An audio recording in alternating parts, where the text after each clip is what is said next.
आज कटिहार मिर्चाई बारी स्थित इंदिरा गांधी पुस्तकालय में सूर्योदय बरबड़ी किताब के विमोचन को लेकर एक समारोह का आयोजन किया गया।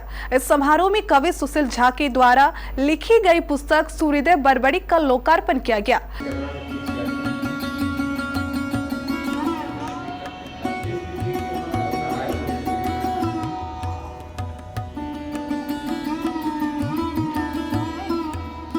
इस मौके पर मुख्य अतिथि के रूप में विधायक तारकिशोर प्रसाद, मनोज राय, विनोद झा, केबीसी महानिदेशक ललित अग्रवाल और चंद्रभूषण ठाकुर मौजूद थे।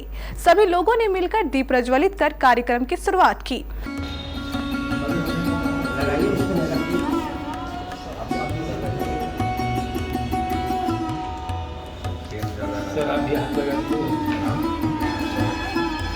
साथ ही एक नन्ही सी बच्ची ने वंदे मातरम गीत गाकर समा बांध दिया।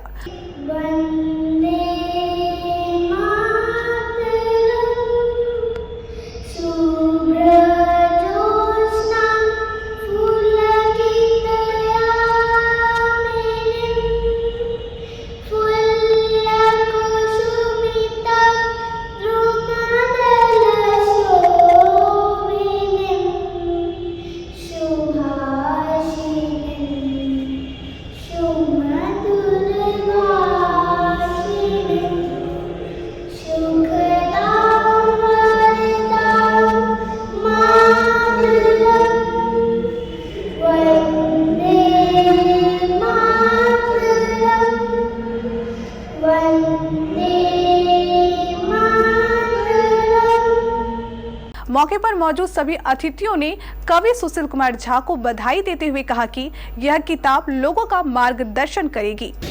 सुशील बाबू को मेरा सादर नमन। मंच पर बैठे सभी गणमान्य सम्मानित व्यक्तियों को मेरा सादर नमन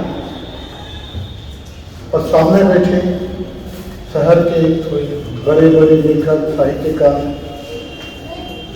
और उससे जुड़े, उससे प्रेम रखने वाले सभी लोगों को मेरा नमस्कार, प्रणाम और सादर नमन।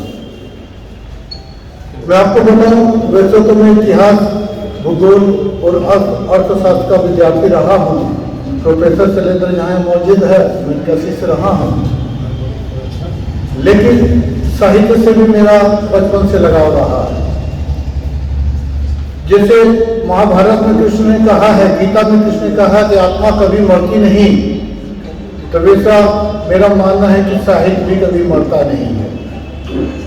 और जिसके साहित्य कभी नहीं मरेगा तो इसे लिखने वाला लेखक और साहित्यकार भी कभी नहीं मर सकता, वह अजर और अमर है। इसीलिए लेखकों से के प्रति और साहित्यकारों के प्रति मेरा विशेष सम्मान है।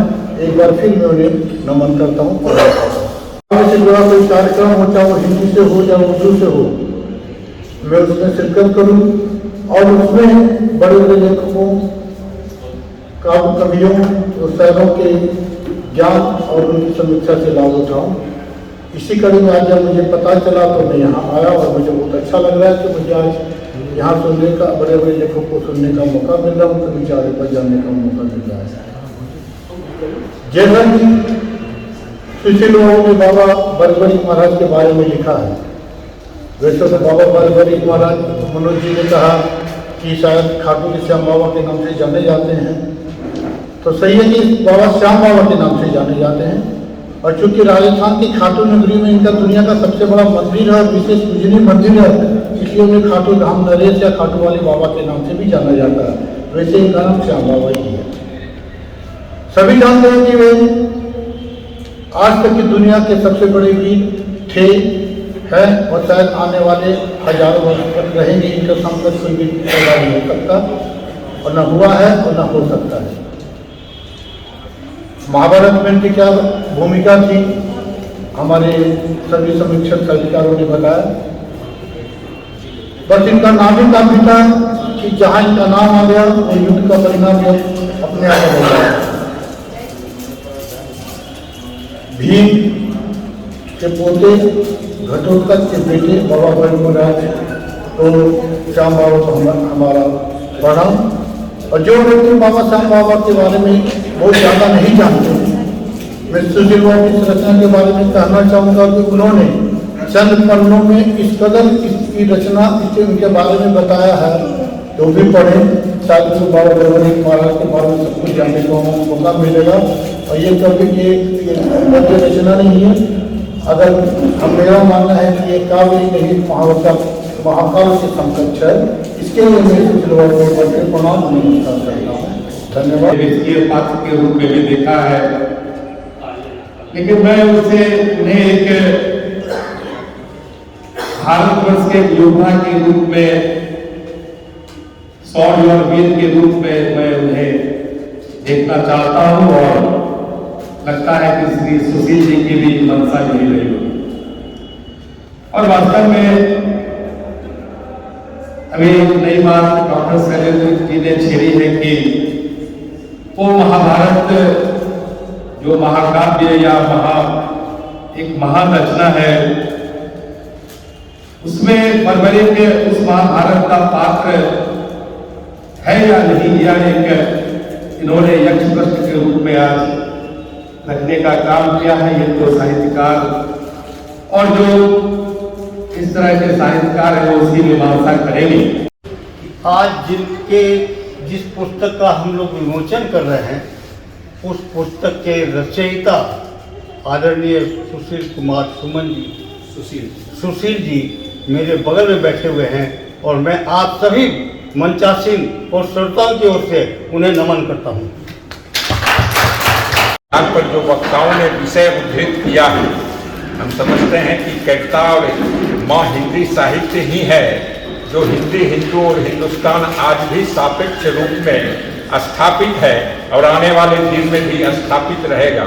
दुनिया के किसी भी तोप में इतनी शक्ति नहीं है जो इतने बड़े भूभाग को समेट कर एक साथ रख सके।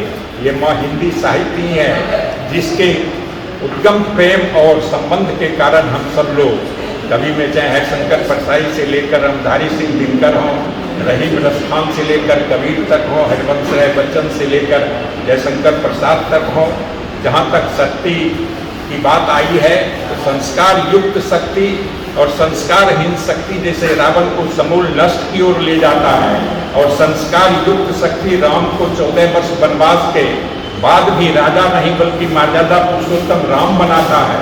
इसलिए शक्ति की उपासना तो होनी ही चाहिए। जो सृजन का कारण भी है और संहार का भी कारण है। निराला ने कहा कि अन्याय जिधर है उधर शक्ति है, इसलिए शक्ति की आराधना आवश्यक है। और हमारे सुशील बाबू ने भी वही चीज आपके सामने प्रस्तुत किया है कि शक्ति की आराधना बहुत आवश्यक है अगर आप समाज में संतुलन चाहते हैं तो। और जिस पात्र को उन्होंने उठाया है सचमुच वह उपेक्षित पात्र रहा, लेकिन साहित्य में इस पात्र की चर्चा और सघनता से किए जाने की जरूरत है।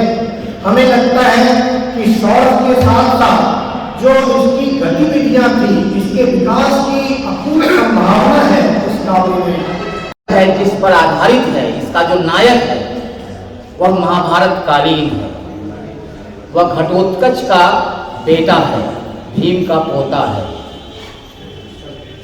महाभारत में इसकी चर्चा इस रूप से की गई है कि यह कृष्ण का शिष्य है। आप समझ सकते हैं, कृष्ण का शिष्य है ये, और शिव का भक्त है। और ऐसी भक्ति शिव की उनकी थी कि शिव ने उन्हें 3 बाण दिए थे,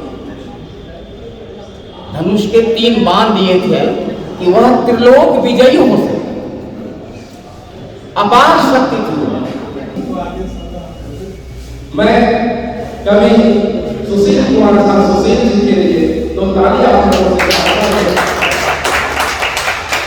कि अगर वो ना होते तो हम यहाँ नहीं, उनकी कृति ना होती तो उस कृति पर चर्चा नहीं। सूत्रधार की भूमिका में वो है, हम लोग सिर्फ और सिर्फ अपनी अपनी भूमिका का निर्वहन कर। कुल मिलाकर के यह कहा जाए कि साहित्य क्या है, जिसके कारण हम यहां हैं। हित चाहना, किसका हित चाहना? क्या स्वहित या परहित?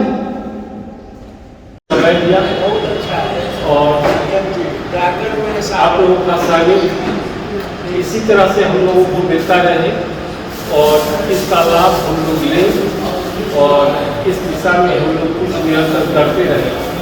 और आप सबों का मेरे पास कोई शब्द नहीं है जो आप लोगों को आभार व्यक्त कर सकें। चार बातें मैं सिर्फ कहकर अपनी बात समाप्त करूंगा, ज़्यादा वक्त लूंगा नहीं, इसलिए कि पहले से ही आप परेशान हैं और काफी समय भी सकता है देर से कार्यक्रम प्रारंभ हुआ है। सबसे पहले तो मैं क्या नाम जिगेश जी की एक बात से सहमत नहीं हूँ। इन्होंने कहा कि 13 नंबर बड़ा अशुद्ध है और इस पुस्तक में इन्होंने 13 अध्याय लिखे हैं और यह स्थापित करने की चेष्टा की है कि 13 अशुद्ध नहीं है। 13 नंबर की अशुद्धता को संदर्भित करते हुए ये बात कही। मैं आपको बताऊं, 13 नंबर हमारे भारतीय संस्कृति में कहीं से भी अशुद्ध नहीं है, कहीं से भी नकारात्मक नहीं है। 13 नंबर को अशुद्ध वेस्टर्न कल्चर के लोग मानते हैं, जहां पर ईसा मसीह ने लास्ट सफर किया था, अंतिम भोज किया था, जिसमें 13 लोग थे और उसके बाद उनकी हत्या हुई, उनकी मृत्यु हुई। इसलिए उस लास्ट सफर को याद करते हुए क्रिश्चियंस लोग 13 नंबर को 13 नंबर को अशुभ मानते हैं। हमारी भारतीय संस्कृति में त्रयोदश शिव का शुभ 13 शब्द जो है 13वीं संख्या वो शिव की संख्या है।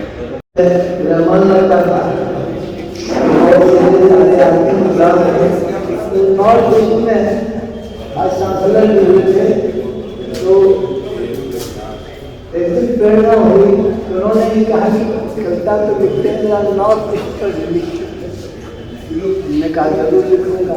तब मैंने पात्र का चयन किया, ऐसा कौन है तो प्राग ज्योतिषपुर जो है तो नॉर्थ ईस्ट का ही है, नागालैंड हो चाहे जो हो, मेघालय हो, कहीं का हो। तो प्राग ज्योतिषपुर में मूल नाम का एक महाबली रहता था, बहुत राज उसका बहुत बड़ा था। नूर नाम का, इसीलिए देखा जाएगा कि मौलवी सब हमने यूज किया है। कोई मूल की बेटी भी यही एक ऐसी संतान। और अब प्रश्न उठा इसका विवाह किससे हो, उसने प्रतिज्ञा की कि जो मुझको हरा देगा मैं उसी के साथ। अब घटोत्कच इनका बेटा उस पर मृत्यु हो गई।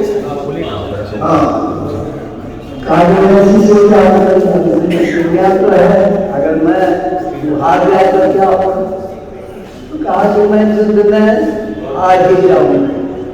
मुझको हारना पसंद है, लेकिन हमको घटोत्कच से ऐसा मैं इसलिए कह रहा हूँ कि सच माने में इनकी जो सज्जनता, इनका जो सीधापन, इनका जो लोगों के प्रति मिलने का अगाध प्रेम, सहानुभूतिपूर्ण व्यवहार, इसलिए यह कहना पड़ता है कि केवल कवि नहीं सुशील कवि है। और इनके कार्यशैली में जब ये व्यवहार न्यायालय में सीनियर मोस्ट अधिवक्ता के कार्य में हैं, काफ़ी लंबे समय से इनका प्रैक्टिस है, उससे जो हम जनता, हम लोग इनको जान पाते हैं। भारत की दशा दिशा को बदलने का सामर्थ्य रखता है, जिसने शपथ ली हुई है कि महाभारत के युद्ध में जो हारेगा उस पक्ष से मैं लड़ूंगा। और वासुदेव कृष्ण को यह ज्ञात होता है कि अगर ऐसा होता है, अगर बर्बरिक ऐसा करता है